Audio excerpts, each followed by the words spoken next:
आप लोग अपना परसेप्शन जनता तक पहुंचा नहीं पाते सही? नहीं, पहुंचाने की जिम्मेदारी किसकी है? हम बात कह सकते हैं, जनता तक पहुंचाने की जिम्मेदारी जो अपने को लोकतंत्र का चौथा स्तंभ समझते हैं वो वाकई है, लेकिन अन्याय अपने साथ कर रहे हैं, लोकतंत्र के चौथे स्तंभ के साथ कर रहे हैं, उनकी जिम्मेदारी नहीं बनती है। उनकी जिम्मेदारी नहीं बनती है।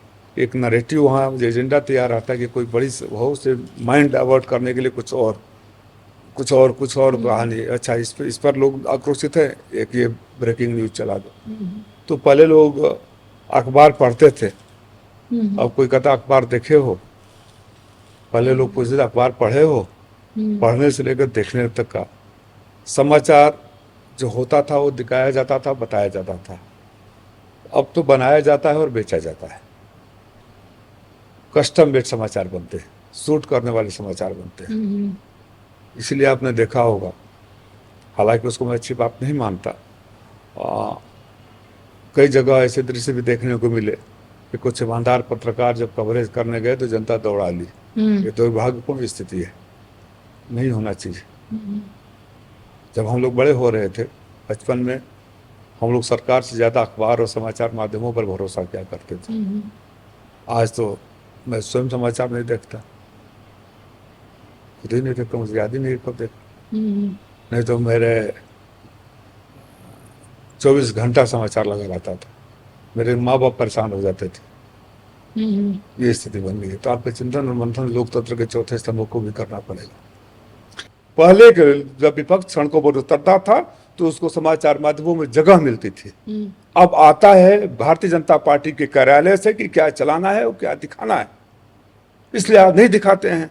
और जब पहले आप लोग दिखाते थे तो औरों के मन में जोश आता था कि वहां लोग सड़कों पर।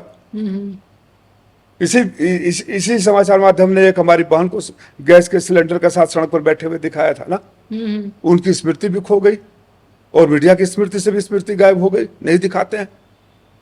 सिलेंडर लेकर हम लोगों ने धरना प्रदर्शन नहीं किया था। सच्चाई है कि जो लोग लोकतंत्र में पत्रकारिता में यकीन करते हैं, जैसे आप हो, आप किसी भी चैनल पे काम कर सकते हैं। जो आजकल यूट्यूबर्स को मिलियंस और बिलियंस में व्यू आ रहे हैं, ये वही लोग हैं कभी जो किसी चैनल पे काम क्या करते हैं। उन्होंने शायद अपने अंतरात्मा को गिरवी रखना गंवारा नहीं समझा, तो आप लोग दिखाने आ गए। आप लोग आ गए तो उत्तर प्रदेश सरकार एक पता ना आप उसका हिस्सा बनी कि नहीं बनी। अब उनको भी खरीदने के लिए भाई बड़े चैनलों पर तो कब्जा कर लिया। प्रेरणा राय पर केस वापस क्यों हो गए? आपने चैनल दे दिया, केस वापस हो गए। अब उत्तर प्रदेश की सरकार ने यूट्यूबर का रेट बांध दिया 6 लाख, 8 लाख, 10 लाख। उनका महिमा मंडन करो, मत दिखाओ। मैं दाद देता हूँ, ऐसे पत्रकारों को सैल्यूट करता हूँ जो आज भी नहीं बिके, नहीं झुके, नहीं और सच के साथ। और ऐसे पत्रकार लोकतंत्र के रक्षा में बहुत मदद कर रहे हैं, उनको हमारी शुभकामनाएं हैं। देश ऐसे थोड़े चल रहा है, इतने विध्वंसक लोगों को बैठे हुए भी। सर ये चीज़ तो पहले भी थी, ये चीज़ आज भी है। अभी थोड़ी ज़्यादा लग रही है, लेकिन ऐसा नहीं है कि ये चीज़ हर काल में रही है। किस चैनल को एनडीटीवी की तरह टेक ओवर किया गया है? एक उदाहरण दीजिए, किस चैनल को किया गया? 14 से पहले कितने चैनल कॉर्पोरेट हाउसेस के कब्जे में थे? आप बताइए। लेकिन सरकार का चाहे ना चाहे से दबाव तो रहता ही था, बहुत ज़्यादा, इतना ज़्यादा नहीं होता था हस्तक्षेप, पर दबाव तो रहता था। अगर दबाव रहा होता ना, ये कांग्रेस जिम्मेदार है। दबाव रहा होता तो जिस तरह की झूठी नैरेटिव 14 से पहले अच्छे दिन आएंगे पूरे वायरल किया गया, वो झूठी नैरेटिव दिखाने की हैसियत किसी चैनल में नहीं होती। जिस तरह आज FIR हो गई, जेल में डाल दिया जाता है, नोटिस थमा दिया जाता है, उस तरह का सरकार कर दी होती तो। सब बात करते हैं हम नैरेटिव की।